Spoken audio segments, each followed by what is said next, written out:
Protect your DNA. BioPQQ can promote formation of new mitochondria. Infowarsstore.com.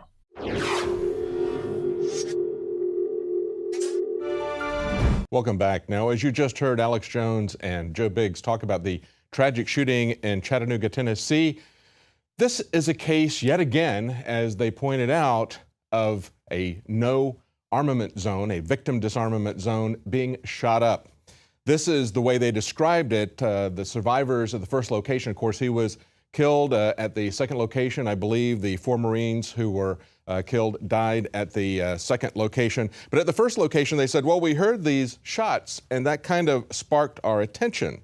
They say they got on the ground, they barricaded themselves in a safe place. They estimated that there were 30 to 50 shots fired. There you go. That's the response. That's the way we're supposed to do this. We're supposed to duck and cover, perhaps grab some scissors, some Windex that, throw some staplers at him if he comes to the door. That picture of what happened at that recruiting center, in that strip center, of course, there were multiple branches of the service that had recruitment offices there in that strip center. But what happened there, and that picture of that door shot up with the no firearms sign right next to it, should be iconic. That ought to be burned into the memory of everybody. We ought to pull that up every time they talk about gun control. And of course, this is what happened at Fort Hood. Many people don't realize that our military is disarmed even in military bases, not just in strip centers. What we do know now about this shooter, Mohammed Yusuf Abdulaziz, as they are saying was the shooter. He is a naturalized citizen from Kuwait. He is originally from Kuwait. And of course, just before this happened, ISIS tweeted out, #Chattanooga. They said, "Oh, American dogs, soon you will see the wonders." And that happened at about a half hour or so before the shooting. And then, of course, as they report this in heavy.com, they report those facts. And then the third fact is his motive is not yet known. Really? We can't draw that conclusion? Is that too much of a conclusion to draw? Really, when you've got somebody that's from Kuwait, an Arabic guy, apparently some ISIS site tweets out there's going to be a shooting, but of course we don't really know what the motivation is. We're supposed to pretend. That is the blindness of political correctness. That's the blindness of the mainstream media. And it is nowhere more evident than when we talk about Jade Helm. Look at the way it was reported in RT. This is just one example of many, many. And of course, people all over mainstream media are ridiculing Alex Jones, Infowars, anyone who is suspicious of what's going on.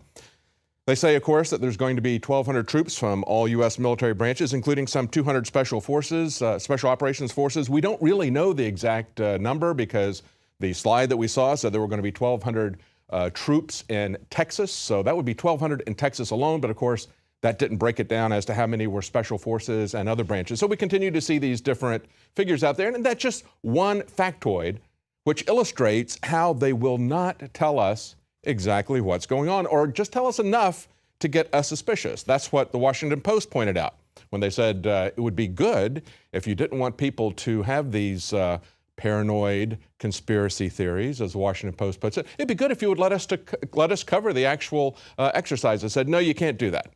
And the Washington Post pointed out, well, you let us do that at Robin Sage, the large Green Beret exercise in North Carolina. RT says, while declaring various lands, quote unquote, hostile and friendly, may be normal for a simulated war game.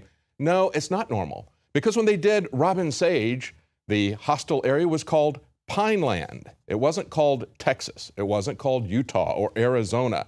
Nevertheless, that doesn't stop the people on the left from laughing at us in derision. Look at these tweets that came out. They have in the RT article. They say, Jade Helm 15 has started and tanks are already rolling through military bases like they own the place. RT put that up there. They totally missed the sarcasm. That's not what we're talking about. Certainly, there is over-militarization in this country. I find it ironic that the biggest critics of this are on the left, people who have criticized the size of the military, our involvement in multiple wars. They've criticized the dragnet surveillance state. They've criticized the torture at Gitmo. They've criticized all these different things, indefinite detention without trial, the secret treaties that are going on. I mean, so many people on the left are looking at these economic treaties that are really not just about economics, as we point out over and over again. They're about changing the sovereign structure of the world's governments. That's what Jeff Sessions has said, who read it.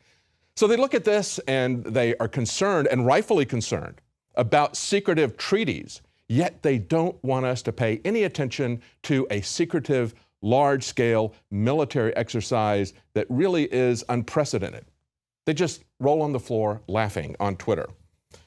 They're not concerned about the way whistleblowers are treated. Why is it, and how is it, that these people on the left are capable of such cognitive dissonance? It absolutely makes no sense at all. These same people who are rightfully concerned about police brutality, about racial profiling, have absolutely nothing to say when our government works with the military as well as the police, as well as the NSA, to profile everyone on a political basis, on a racial basis, on a religious basis. That's what mastering the human domain is about. They need to stop laughing and saying that we're paranoid conspiracy theorists. They need to connect the dots. It's absolutely amazing. They can see it with the treaties, but they can't see it with that. Perhaps they can also see it in Greece. We now see that in Greece, many people on the left are now waking up to the fact that they're being dominated from a central location by central banks, by politicians who have a different agenda that is not in their national interests.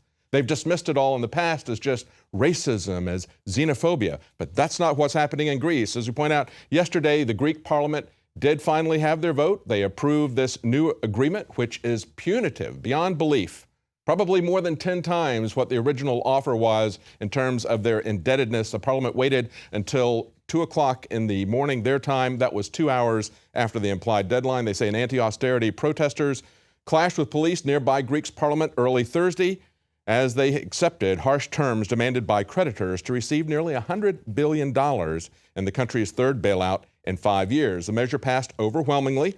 It was cast, as I said, 2 hours after the midnight deadline on Wednesday.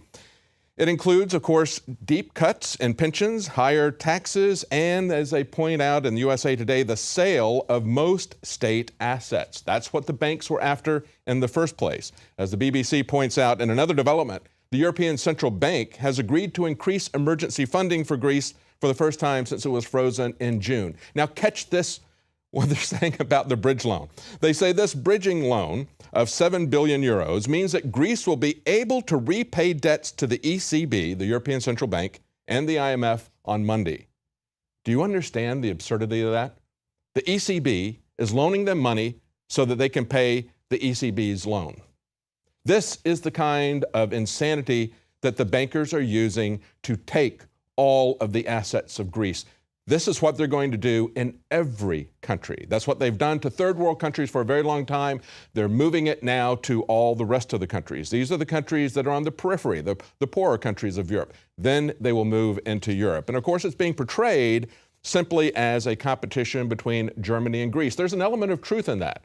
Certainly, Merkel, as The Guardian points out, is gambling away Germany's reputation over Greece. One of the intellectual figureheads of European integration says that this is an open claim for German hegemony in Europe. Well, we've seen this before. It was the Germans, you remember, that sent Lenin into Russia with a train filled with $10 million of gold to start the Russian Revolution. At the same time, the same German central bankers were starting the Federal Reserve in the United States. They created the Bilderberg Group, which created the plan for the European Union and the euro. Now we have Prime Minister David Cameron is accusing people who oppose a transatlantic treaty as saying that they are trying to poison the pack. He says they're telling us we will all be force-fed chlorinated chicken. Have you ever heard anybody say that the transatlantic treaty is about feeding us chlorinated chicken? This is the same kind of phony straw man arguments we see being done with Jade Helm, where the media comes out and the president comes out, look, we're not going to invade Texas. This isn't the beginning of martial law. We didn't say that. We said this is preparation for martial law. And of course, they are going to contaminate the food with GMOs and with other things, and we will have no say-so about it. It will be done for the corporations that are doing this in secret.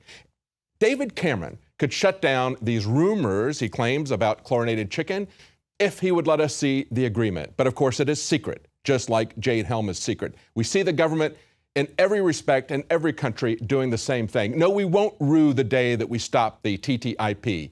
The day we stop that will be the day that we rule, that we, the people, rule.